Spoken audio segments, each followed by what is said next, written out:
a try! I haven't had a good look yet, so you'll have to take me through some of it because I've been on the training paddock since they've been announced, I imagine. Probably most significant, they picked Owen Williams at 12, so it suggests maybe a change of approach from the Welsh coaches. He's playmaking as well. Do you expect a different approach from Wales this year? Mate, one thing I've learnt doing this is to expect everything, you know. Anything can happen on any given day, you know.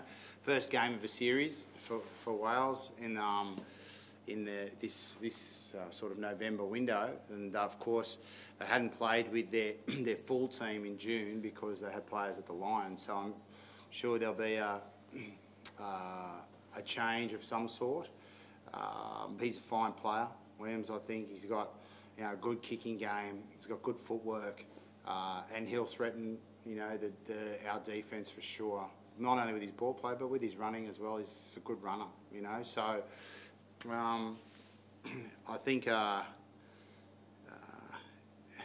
it may be a little bit different to how they've set up before, but like I said, the guys who have played in that jersey before could play as well. You know, Jamie Roberts, and they can still play ball too. So it's going to be a challenge for us, as it always is, defensively against Wales with Big R and now with another playmaker in there. And then, of course, the running threat of Jonathan Davies is excellent player, you know, has been since I was coaching here at Leinster. So in Europe, he's always been a threat, and it still is today more than ever. I think he got the man of the series on the Lions tour, so that just about says it all about him.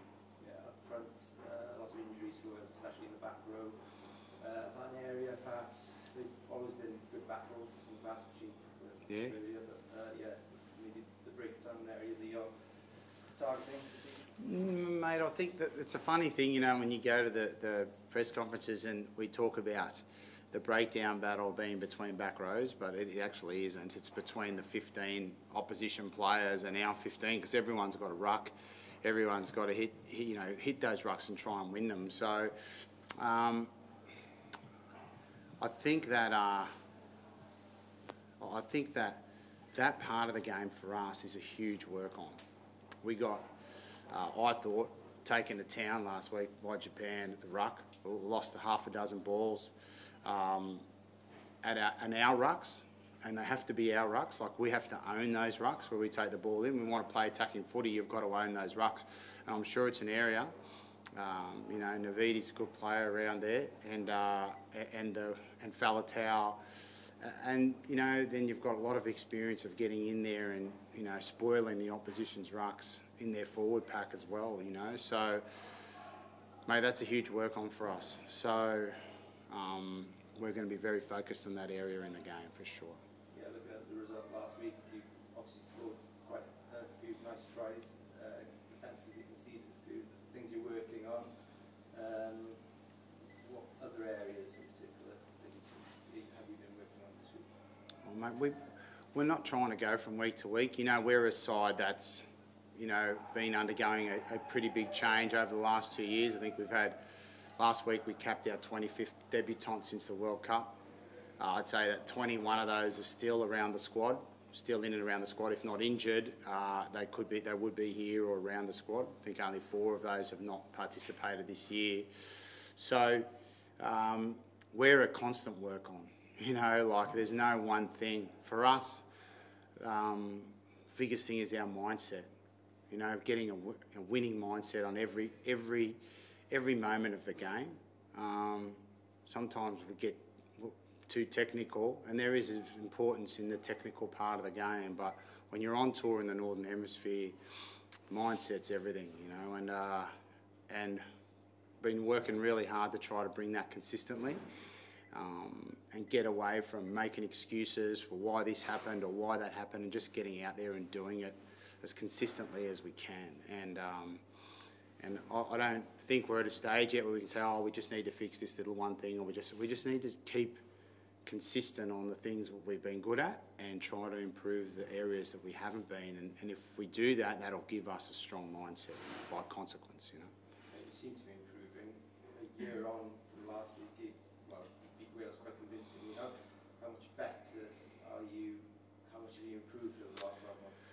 But I'd say that what's happened for us is that we've been able, as we did between the end of 15 to the 16 tour when we came, and now between the 16 tour and now, is we've got more players.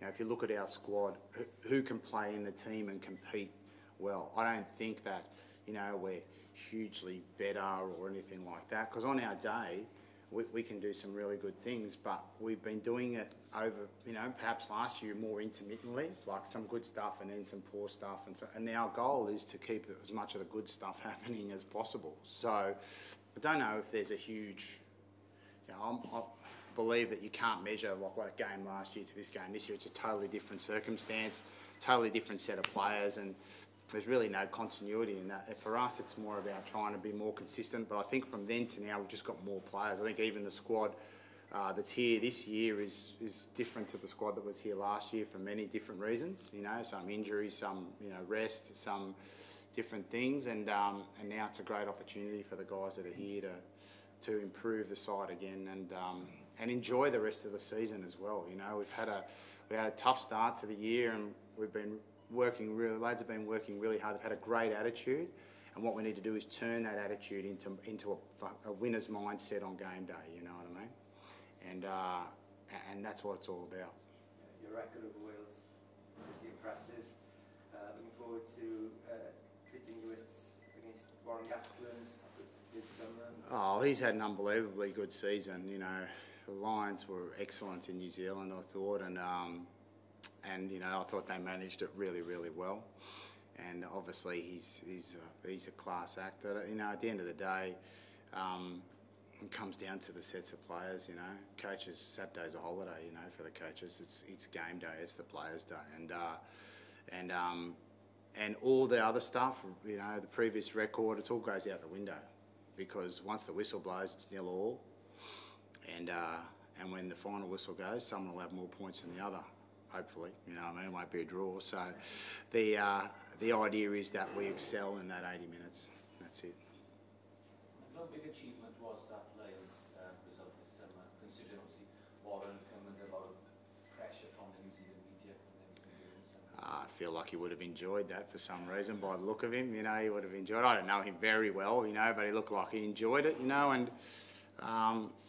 and they did you know, look, we know better than anyone how hard it is to play New Zealand 3 times a year, how difficult those matches are, and with the intensity and everything there. And obviously I know a lot of those players, especially the Irish guys that were out there, and I think he did a great job out there. But, you know, now it's a new challenge, and I think he'll be facing up to New Zealand later on in the series as well, if I'm not wrong. So, look, it's always big matches, all these games, North versus South. So whether it's the Lions or whether it's one nation against another, we're looking forward to it. We are definitely for Saturday, yeah. At this stage of the World Cup cycle, are there eyes on Japan in 2 years? I think we've had eyes on there from the day the last World Cup finished, but the focus is we'll never use that as an excuse. You've got to be good enough to be able to plan for that and also try to perform, you know, at the top level now. I feel like that consistency is slowly coming. The only way we can be more consistent is by being more consistent, if you know what I mean. Like, it's a bit of a vicious circle there,